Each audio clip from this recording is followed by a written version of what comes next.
Welcome to the Love Your Life and Yourself podcast, the weekly show where science meets soul and mom chaos meets mind mastery.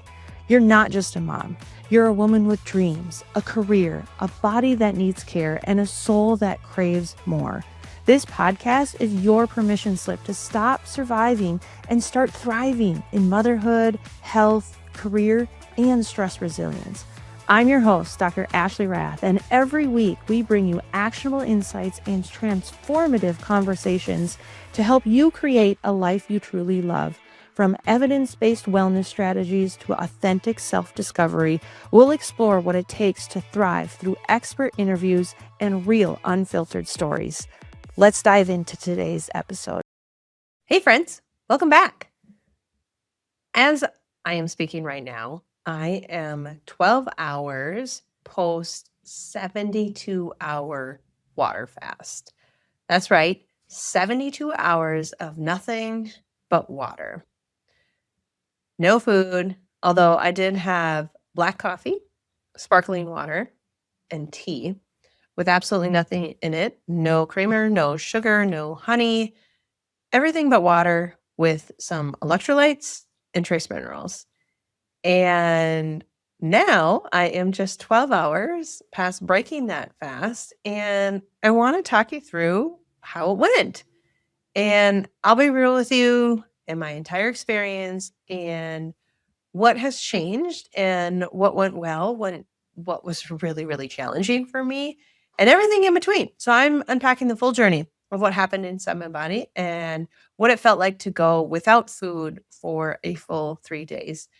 And what it's like to take that first bite again. So let's get into it. First, this is not medical advice. This is my story. So don't do stupid stuff. If you're pregnant, nursing, have an eating disorder, probably not the best idea, or chronic illness or disease, speak with your doctor. I am not responsible, and this is not my medical advice. This is my story. So why did I do this? I didn't do this to lose weight. I didn't do it to punish myself or to trend points for myself. I did it for two reasons. Number one, I have researched and looked at all the health benefits of longer fast up to that 72 hours. And I really wanted to reset my body. And the second reason or intention behind it was slightly soulful and biblical. So within the Bible, they talk about fasting all the time for mental clarity and just to connect with your soul or God. And I really wanted that clarity. And I'm going to tell you about it. So what happens inside? Here's a quick breakdown of what happened inside of me and what happens inside of everybody, well, I would say most everybody, when they are doing longer term fast. In the first 12 hours, so 0 to 12 hours, your body will start to burn through stored sugars. You're going to feel cravings, not because you need food, but because you're missing that routine and you're going to start to get those hunger pains. You're not going to die. This is common in fast.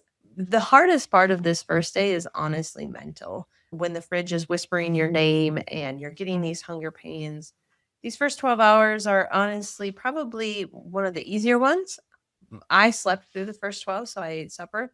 And then I was awake for a couple hours and then I went to bed. So when I woke up, I was near that 12 hours already. So this one was really easy. The daytime of the first day and the daytime of the second day, so that 12 to 24 hours and then 24 to 48 hours, this was by far the hardest part. So during day one, how did I feel? Well, day one, I felt more hunger pains. I was craving more food, more sugar. And honestly, I felt okay. I still had quite a bit of energy, most likely because I was still using glycogen as an energy source then. But the first day was probably my second best day.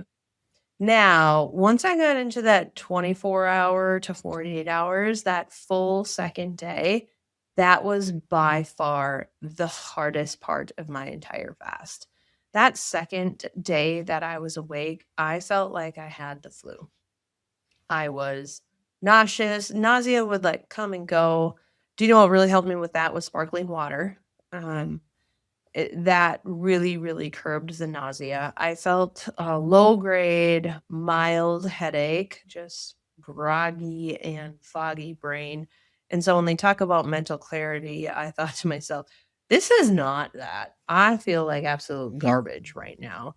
I had a lot of body weakness. For example, if I would walk up the stairs or down the stairs, and mind you, I'm not in that bad of shape. I felt like I could feel my heart, but this was the start of, in my opinion, ketosis. So my body really started using fat as fuel. And that transition from glucose to ketosis was a little brutal, in my opinion, for my body. The other things I noticed was I was absolutely freezing. I was so cold the entire time. And I was very, very tired that second day too. I actually, after I was done working, I was working all day, mostly on the computer. So I didn't do a lot of physical activity, which I think was great for my second day. But after I was done working and the kids came home, we rarely watch movies during the week, or even really turn the TV on during a weekday. But I said, "Hey, let's watch a movie tonight." And I instantly fell asleep. I fell asleep at about 4:30 and I took about a 45-minute nap. I woke up and Tyler had made smash burgers, which is my one of my favorite dinners to eat at home. And man, that was really challenging. And so I helped him make some smash burgers for him and the kids. And I sat at the table and looked and salivated over this amazing food that he had created. And that was really challenging. That took a lot of mental load on me. Plus, I just didn't feel the greatest. Was I just had those like flu-like symptoms that I just described. So that night was after I went to bed. Actually slept pretty good. The first night I did not sleep good. I woke up quite a bit. I was just restless as my body again started to transition.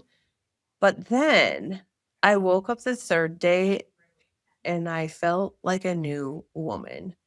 I finally had the energy and the mental clarity that really comes in longer fasts once I could hurdle that transition phase from glycogen to burning ketones.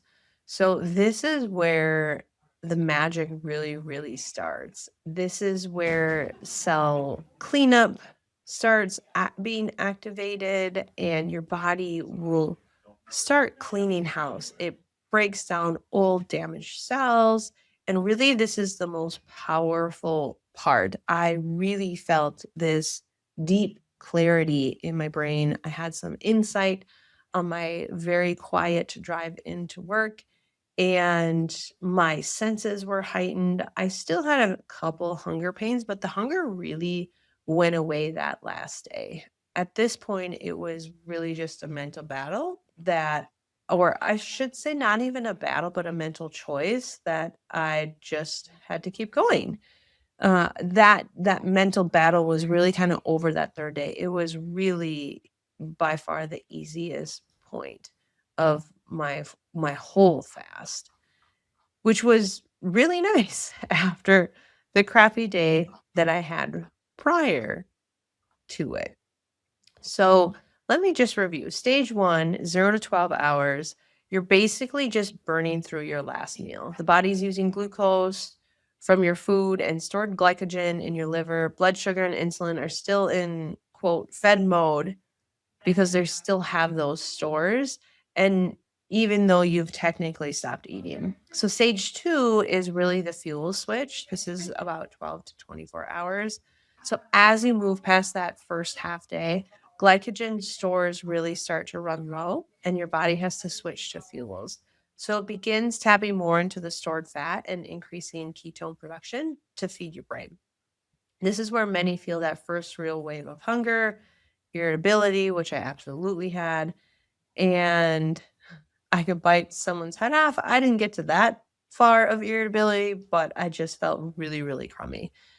Then in stage 3, deep fat burn repair happens. This is that 24 to 48 hour mark. So this is about after a day, your system leans really hard into fat for fuel. Ketones rise steadily. And for many people, this is where that strange combination of hunger waves and better mental clarity start to show up. And I would say I hit that right around that 48-hour mark. It was the late in the second day where I started to feel like I was turning a corner. And but behind the scenes, your body is really shifting into conservation. So it wants to conserve and repair. And inflammation signals can change and your cells actually start regulating your stress response and repairing pathways. So there is a word that a lot of people talk about in deep cleanses, and it's called autophagy. Autophagy. Autophagy. And really, what autophagy is in simple words, it's your cell's natural, quote, housekeeping process, a recycling system that breaks down and removes old damage or unnecessary parts like proteins, organelles, to reuse as building blocks, providing energy materials, especially during stress like starvation and maintaining cellular health. So this is really the main reason, autophagy, of why I chose to do my fast, is because I wanted that deeper reset, that deeper clean out of what longer term fasts do to the body. Now, let's zoom out to an extreme side. There's a documentary out there where two brothers commit to a 21-day water fast and then roll into, I think it's a 20 or 21-day juice fast. So it's roughly 40 days. So maybe it's just 19 days of a juice fast. Either way, they're fasting for 40 days. 21 of those days is actually a water fast. This is not for the faint of heart. It's raw, it's an intense, and it was kind of crazy to watch, honestly. They share stories within this documentary of people using long-term fast for these radical healing journeys, including cancer, serious and other serious diagnoses. These extended fasts have been shown to really flip some powerful metabolic switches, deep, deep, deep cellular cleanup, shifts in your growth factors like IGF-1, major changes in insulin sensitivity, and it really alters the stress response pathways. And it got me thinking. So after I watched this, I was like, oh my gosh, I need to do a longer fast. Now, I don't want to do a 21-day water fast. But the more I started researching and actually talking to some people within my sphere, one of my coaches and mentors, Scott Wadier, he has a Fasting for Life podcast. If you haven't listened to it, he is absolutely brilliant. Go over there and take a listen. But he had done a 14-hour water fast. And one of my social media strategists I just talked to him today, and we were talking about fasts, and he's like, oh yeah, I did a 10-day. And then I reached out to some friends and they're like, I did a 5-day, I did a 7-day. So it was so much more common than what I had thought of these longer fasts. And it just makes me so much more aware of this is free. You don't have to pay anyone unless you want someone to maybe monitor, especially if you're doing a longer one. I wouldn't recommend doing these longer ones without some guidance and expertise. But these 24-hour, 48-hour, 72-hour fasts were really, I learned the most when I first dug into by Mindy Peltz. She has a book called Fast Like a Girl. And number one, she's insanely smart, and she really goes through how to do a fast, how to break a fast, and really the importance of intermittent fasting for all people, but she specifically talks about women and fasting and kind of debunks all of the silly, in my opinion, opinions about women fasting and how it could be detrimental. Which I can see points that if you do it wrong, yes, it could, but if you do it right, there's so many benefits that outweigh any of the negative ones.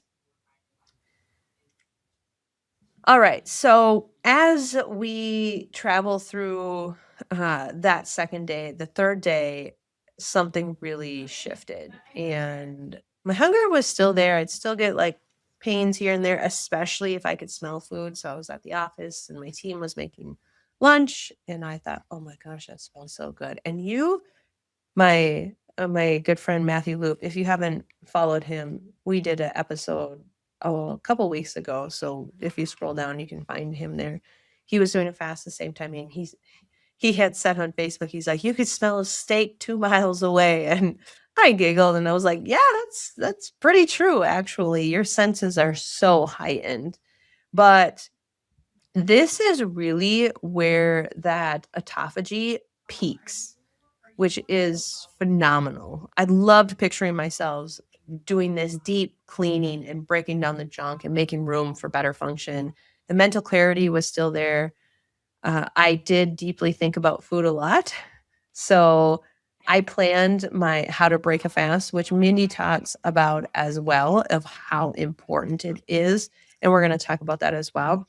But I had that spiritual clarity that people talk about. I was able to pray. I felt sharper. I felt more clear that I wasn't distracted, and I really could trust myself and my intuition even deeper. And I felt like my God and my intuition was speaking louder because I didn't have anything else to distract it. So my lesson really was there that the silence and emptiness can actually be full and full of clarity and full of presence and full of God. And that was just a beautiful thing for me.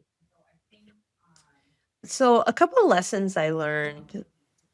My biggest win was not weight or labs. I didn't do labs. I my first fast that I ever did, I attempted a 72-hour fast, but I had to quit at 52. Just because I really did not feel good, and I was just listening to my body, and so I ended early, which kind of bummed me out, but it was also the longest fast that I had ever done. So I kept my word that I was going to attempt a 72-hour one. And so we did it. So now I was great. So number one, had achieved that 72-hour one just because I wanted to get to the autophagy level that they talk about in that last day. Really, the second lesson is that hunger is a wave and not a crisis. So hunger came and went like waves. When I didn't panic or try to immediately fix it with food, I decided I could breathe, move, drink water, have a cup of tea, and it would just pass. And it taught me that we don't necessarily have to eat every single time we are hungry. Now, I think we need to eat properly and to eat enough to fuel ourselves, but it's okay to let some hunger come and go. And actually, most of the time, especially in between meals, yeah, I would ask myself, am I truly hungry? Or am I tired? Or am I stressed? Or am I lonely? Or am I avoiding something? Or am I dehydrated? That's a big one. Number three, our lives revolve around food far more than I knew. For example, when I was at home that second day, after I finished a meeting, I went upstairs to just move my legs, and I found myself opening the fridge and the cupboards just automatically, even though I knew I wasn't going to eat, which made the not eating part even harder. But I realized how much our lives are on autopilot and how much we just do on unconsciously. Oh, you finish a meeting, go have a snack. You finish this, or it's this time. I really used to think food marked as transitions, right? So lunch, then it's the afternoon, and breakfast is when you wake up. So it really made me more aware of how subconsciously I just consumed food versus really being conscious about my snacking. Number 4, my nervous system needed some respect. The facts show me how wired my baseline was. I realized that normal for me was actually being slightly revved all day, multitasking, scrolling, grazing. Fasting really forced me to slow down and listen and care for my nervous system instead of just demanding more from it. Those are my biggest lessons when after doing my fast. And I encourage and challenge you to do the same. So, overall, what did this 72-hour fast teach me? It taught me that my body is more capable than my comfort. So much more. This was hard. This was very hard for me. And I can keep a word to myself. And I think that's the hardest part, especially with us, is we say we're going to do something and then we break that promise. We say we're going to go to the gym. We say we're going to start to eat healthy. And we would never break those promises to our spouse or to our best friend or probably even to our kids. But we break promises to ourselves all the time. And so you can keep your word. And that hunger isn't the enemy. I once had a friend tell me that hunger is just your good cells cleaning out all the junk. And that made me like, oh, hunger pain when I don't eat, just cleaning out garbage. And that's when I can create a space both physically and spiritually where I can clarify what do I actually need when that hunger comes. So if this stirred any curiosity, your next step is not to lock yourself in the room and gut out a 72-hour fast alone. Reach out to me. I'd love to hear from you. I'd love to hear your questions. Learn from people online. Mindy Peltz has a ton of free resources online. Fasting for Life podcast with Scott Wade It has a ton of information as well. And you can always start small. You don't have to start with a 72-hour one. Start with intermittent fasting for 16 hours. Work your way up to 18 hours, maybe 24 hours, and then a 48 or a 36, and then work your way up to a 72. And I'm telling you, the benefits outweighs the discomfort, but the discomfort isn't always bad. This is like working out. That muscle keeps getting bigger when you can withstand uncomfortableness and still moving forward. I hope you enjoyed today. We'll chat soon. Thanks for tuning in to Love Your Life and Yourself. I hope today's episode gave you one more tool or one more truth to help you thrive in your health, happiness, and resilience. Remember, loving yourself isn't selfish, it's leadership. And it's the foundation for building a life that actually feels like yours. If this spoke to you, hit that follow button, leave a review, and send it to a friend who needs to hear it. And if you want to dive even deeper, grab a copy of my #1 best-selling book, Love Your Life and Yourself. It's the heart behind this podcast, and it's helped thousands of women step into a life they actually love. You can find it at drashleyrath.com or through the link in the show notes. Until next time, take care of you and keep choosing to love your life and yourself.